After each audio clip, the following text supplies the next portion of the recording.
আমি আপনাদের সতর্ক করে দিচ্ছি। পরে বলবেন যে আমি সতর্ক করিনি, আমি আপনাদের সতর্ক করে দিচ্ছি। বাংলাদেশের সেনাবাহিনীর ইতিহাসে অন্যতম বিতর্কিত নাম লেফটেন্যান্ট জেনারেল মুজিবুর রহমান। একসময় শেখ হাসিনার ঘনিষ্ঠ ও আস্থাভাজন এই কর্মকর্তা ছিলেন দেশের সামরিক কাঠামোর কেন্দ্রে।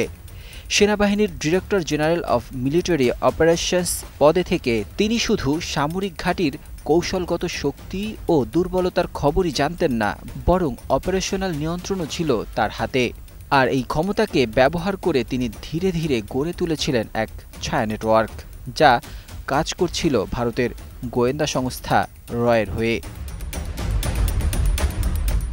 তদন্ত সূত্রে জানা যায়, জেনারেল মুজিব ও শেখ হাসিনার উপদেষ্টা জেনারেল তারেক সিদ্দিক যৌথভাবে সেনা ও পুলিশ বাহিনীতে রয়ের অনুপ্রবেশ ঘটান। বিমান বাহিনীতে রয়ের shadow recruiter squadron leader Abdullah Ibne Altaf গ্রেফতার হওয়ার পর উন্মোচিত হয় পুরো চক্রের চিত্র। সেনাবাহিনী, নৌবাহিনী, বিমান বাহিনী, এমনকি পুলিশ, র্যাব, এএসএফ সর্বত্রই বসানো হয়েছিল রয়ের ঘনিষ্ঠ কর্মকর্তাদের। 14ই আগস্ট আলতাফের গ্রেফতারের পর অদ্ভুতভাবে মুজিবও ময়মনসিংহে বদলি হন। 2024 সালের 5ই আগস্ট শেখ হাসিনা দিল্লিতে পালিয়ে যাওয়ার পরের দিন 6ই আগস্ট জেনারেল মুজিব সেনাবাহিনীতে ঘোষণা দেন সরকার নেই, দেশের নিয়ন্ত্রণ সশস্ত্র বাহিনীর হাতে। এভাবেই তিনি সামরিক শাসনের সূচনা করতে চেয়েছিলেন। এই কুপ্রচেষ্টায় তার সঙ্গে যুক্ত ছিলেন প্রভাবশালী কয়েকজন সাবেক ও কর্মরত কর্মকর্তা। অবসরপ্রাপ্ত জেনারেল হামিদুল হক, এনএসআইডিজি মোহাম্মদ হোসেন আল মোরশেদ, বরখাস্ত মেজর জেনারেল জিয়াউল আহসান, অবসরপ্রাপ্ত লেফটেন্যান্ট জেনারেল আকবর হোসেন, তাবরেজ শাম চৌধুরী, মোহাম্মদ শাহিনুল হক ও সাইফুল আলম। তবে সেনাপ্রধান ওয়াকারুজ্জামানের কঠোর পদক্ষেপে এই অভ্যুত্থান ভেস্তে যায়।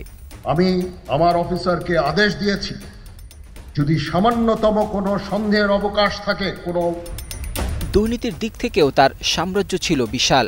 দুদকের তথ্যে মুজিব ও তার স্ত্রী তাসরিন মুজিবের নামে রয়েছে ঢাকায় 34টি ব্যাংক হিসাব, 2টি বিলাসবহুল ফ্ল্যাট, পূর্বাচলে 10টি প্লট, 20 বিঘা জমি, নিউ ইয়র্কে 2টি অ্যাপার্টমেন্ট।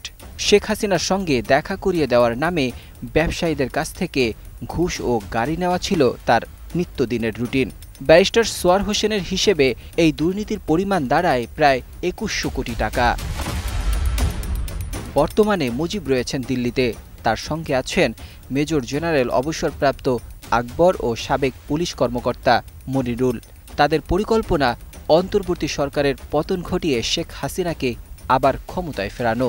নিরাপত্তা সূত্র জানায়, দেশে সাম্প্রতিক নানা নাশকতার সঙ্গে তাদের যোগসূত্র রয়েছে। এবার প্রশ্ন হলো, একজন জেনারেল কিভাবে সেনাবাহিনীর ভেতরে রয়ের শাখা অফিস বসিয়ে দিলেন, কিভাবে স্বাধীন সার্বভৌম দেশের পতাকা ধীরে ধীরে অন্যের হাতে তুলে দেওয়ার মতো পরিস্থিতি তৈরি করলেন। যদি এমন রাষ্ট্রদ্রোহীকে বিচারহীনভাবে অব্যাহতি দেওয়া হয়, তাহলে ভবিষ্যতে ষড়যন্ত্র কতটা ঠেকাতে পারবে দেশের সরকার, সে নিয়ে প্রশ্ন রয়েই যায়। টেক্সট রিপোর্ট, 21শে টেলিভিশন।